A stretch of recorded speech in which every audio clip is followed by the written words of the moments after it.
What's going on? It's your boy Sermon at Sermon's Domain on Twitter. It's yet another glorious day, and we are going to do part 2 of my second annual Q&A. All the people that submitted questions in yesterday's Q&A as well as today, I say thank you. And without further ado, let's get right into it. The first set of questions come from Jordan P. Before I answer the questions, Jordan, there's one that you asked that I feel the need to make a full video on. So I am omitting that from this Q&A, and I'm going to make a full video on it either this week or next week. It's something that I feel deserves more than just a few paragraphs of me talking about it in this video. Anyways, let's get right into his first question. Do you prefer Damn in original order or reverse order? I would say that probably original, because it's what I've been accustomed to. I've only listened to it in reverse order maybe once or twice. And not to say that it's not good that way, but I think original is just something I'm more familiar with. I do really appreciate the fact that Kendrick can make an album that has a different message / meaning when you play it in reverse or original. Like, that right there takes a lot of skill to do. It might not be the best Kendrick Lamar album, but everybody who's ever heard that album should appreciate it because it takes a lot of skill to do something like that. Next question. Do you want a J. Cole album in 2018? He releases roughly every 2 years. Well, yeah, that is definitely true. J. Cole's someone who takes his time and puts out an album when he feels it's ready. Last night we got some news that J. Cole is shooting a video with Royce da 5'9", and so I'm excited for that because that means more Royce, and I would like to think that J. Cole would step his bars up being on the same song as Royce. So that right there is, the most exciting thing about J. Cole's next album so far. Outside of that, we don't know anything, but I will say that I don't not want a J. Cole album, but I'm also not like overly excited for one. I'm not one of the fans that views J. Cole on the same tier as a Drake or a Kendrick, at least not musically. Obviously, popularity wise, he's huge, but his music to me doesn't connect in the same way that it does for everybody else. So I want a J. Cole album, but I don't necessarily put it on the top of my most anticipated list. I do want to hear that record with Royce though. Next question. To Pimp a Butterfly or Damn? Easy, To Pimp a Butterfly. I feel like it's the more emotional listen. It's a lot more complex. It's deeper. And then overall, personally, subjectively, I feel like it has the better music. Next question is, who do you want to see collaborate, a song or a project? Jay Electronica and iTunes. No, in all seriousness, I definitely want Jay Electronica to release an album. Seriously. I don't know what the weight is, but I want that album. What else did I write down? Kendrick Lamar and No Malice. Last year, No Malice's Let the Dead Bury the Dead album really cemented his, direction for being a solo artist. That whole political / social commentary lane he does really well. And I think paired with Kendrick, they would do a really good record that falls in line with that. I mean, we got Kendrick and Pusha T, so why not Kendrick and No Malice? Prime and Lloyd Banks. Royce and Lloyd Banks have only been on one song together. That was Remember the Titans, Joe Budden's big collaboration that was on Mood Music 4. And since then they haven't worked together. I mean, Lloyd Banks doesn't really work with a lot of people anyways, but I think if anything, the time for that is now. Royce is as good as he's ever been. Same with Banks. Put him over a DJ Premier beat, and what do you get? Greatness, bars, lyrics. It would be a crazy collaboration. And if it doesn't happen on Prime 2, I'm going to pitch to Royce and Primo to do a deluxe edition like they did with the first album and do a record with Lloyd Banks on that one. My last pick for who I want to see collaborate is Kevin Gates and Starlito. They've worked together before, so I want to see a full project from them. They've proven that they have chemistry. I'm a fan of Starlito, or I'm a fan of Kevin Gates because of Starlito, or was it the other way around? One of the ways. That's how I was able to discover one or the other. And I just think they have really good chemistry together. I remember interviewing Kevin Gates a couple years back. Very intimidating experience. But overall, it turned out to be a great interview. And one of the things I asked him was, he's working on this EP with Starlito at the time. And, he gave me this answer. He's like, we're always working on something. And so it's clear that they got music sitting around. And I hope that one day they're able to really sit down, lock in, and produce an EP, a mixtape, or an album together. Jordan's last questions are a series of opinions on a couple rappers that he mentioned. So the first is Russ. I liked Russ's album. I think he does have talent, but his personality and the way he carries himself on social media really ruined it for me. I don't want to listen to Russ anymore. I feel like he's just very negative outside of his music. Like, why are you not more happier that you are in a position that so many people in the world would kill for? I totally get Russ's mentality though, because I be feeling the same way sometimes. I'm bitter. I'm thinking, damn, nobody's ever going to put me on. Nobody's ever going to hire me or do this or do that. I got to do it all myself. I understand that completely. But you can't just project those feelings out like that. You should be happy that you made it. Of course, talk about it. He's talked about it. Now move on. Be happy. You just bought a house. You got like 3 cars. There's no reason to sit here and still be all extra arrogant and bitter towards, your come up. Your come up made you who you are. So I like Russ's music. I think he has talent in that field, but the personality is just something that is hard to get over now. IDK. He is one of the leaders of the new school for me. I think this guy has the potential to go far, far, far. If there's one artist that I want to see really explode in 2018, it's definitely IDK.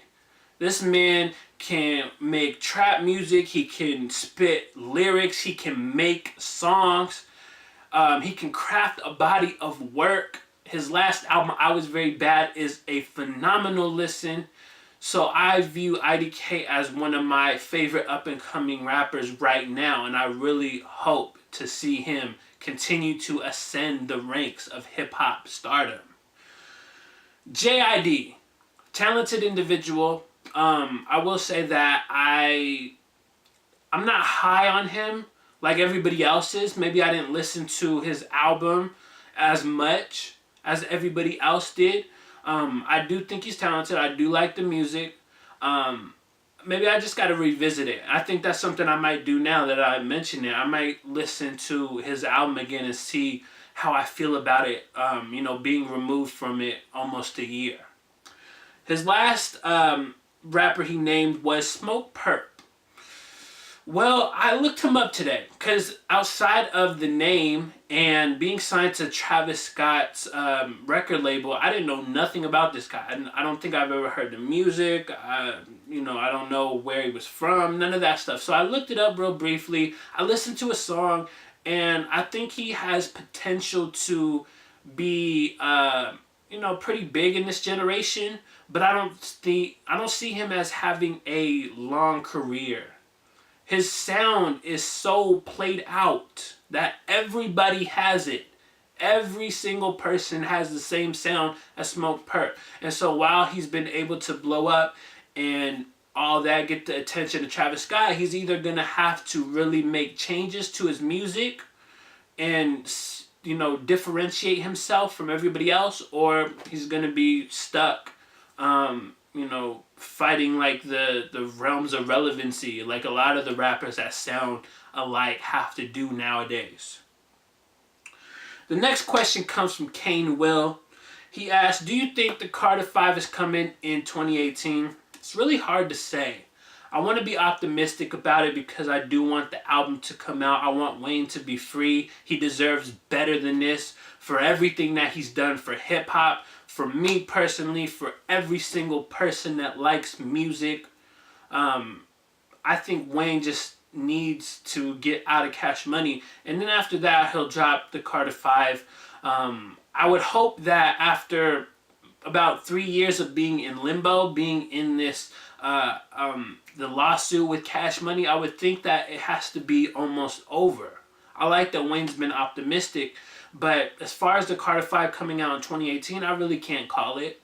I do think that Wayne is going to release more music in 2018 than he did in 2017. You know, he's got the Dedication 6 Reloaded coming, who knows, very soon. He's been putting out records off of that, and they're sounding good.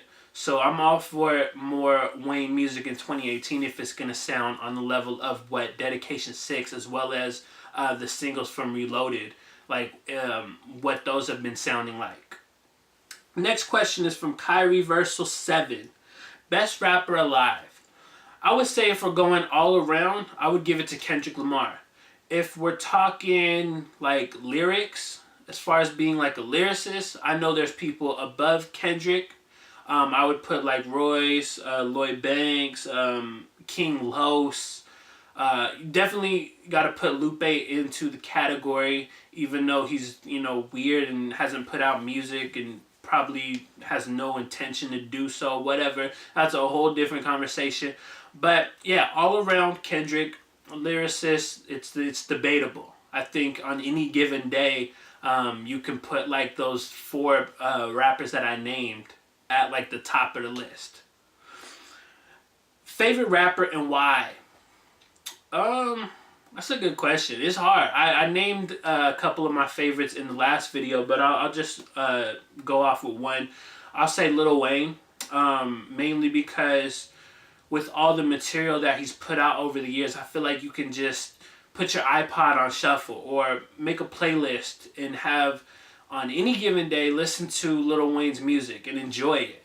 I do that a lot with my iPod. I'll throw everything on shuffle and there will be so many Lil Wayne songs, whether it's from, you know, the Carter 3 sessions, the leaks and all that, or the Drought 3, or the Dedication series, or Louisiana Volume 1, the prefix, the suffix. There's just a lot of Wayne material, and it's more than a lot of rappers have given in their entire careers. And this is all the good material. I'm not looking at the bad material. All the good material that Wayne is given, and that's why he's one of my favorite rappers.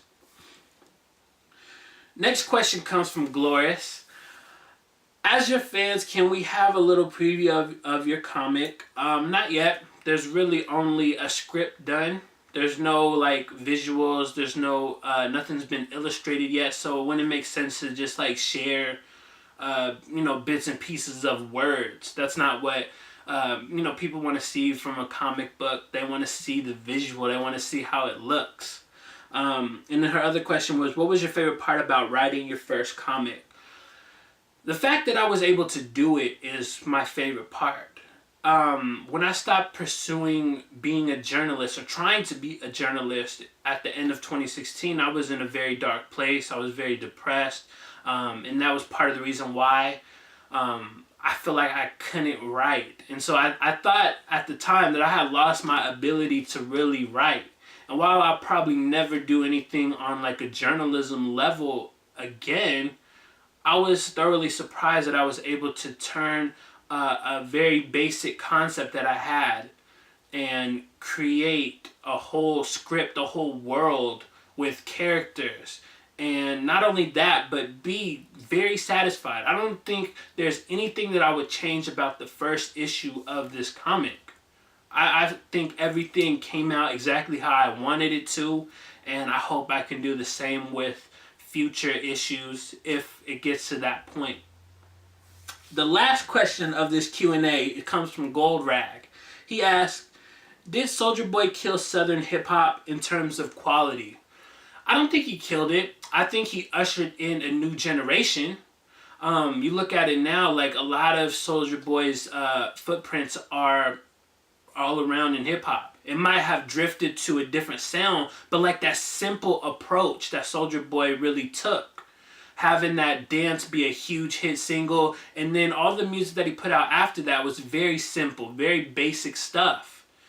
So I think he's like in some ways like a godfather of this generation. Him and Lil B, even Lil Wayne. Even though a lot of rappers nowadays, they cite Lil Wayne as like an influence and they really can't touch him lyrically, but I get it. So I would say that he didn't kill Southern hip hop. He just kind of ushered in the next generation. There's always going to be great music out there. You just got to look and find it.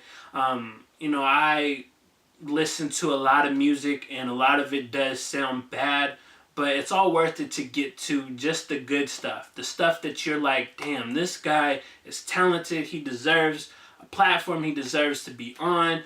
Those are like the best moments for me. So no, Soulja Boy didn't kill Southern hip hop. He didn't kill hip hop in general. He just led the way for what we have nowadays, which, depending on who you talk to, could be good or bad. So that concludes my second annual Q&A. Again, I want to say thank you to everybody who submitted questions. This was very fun. I enjoyed talking about all these different subjects that I might have never talked about if it wasn't for these questions. So thank you guys for submitting. Thank you for watching. Till next time, peace.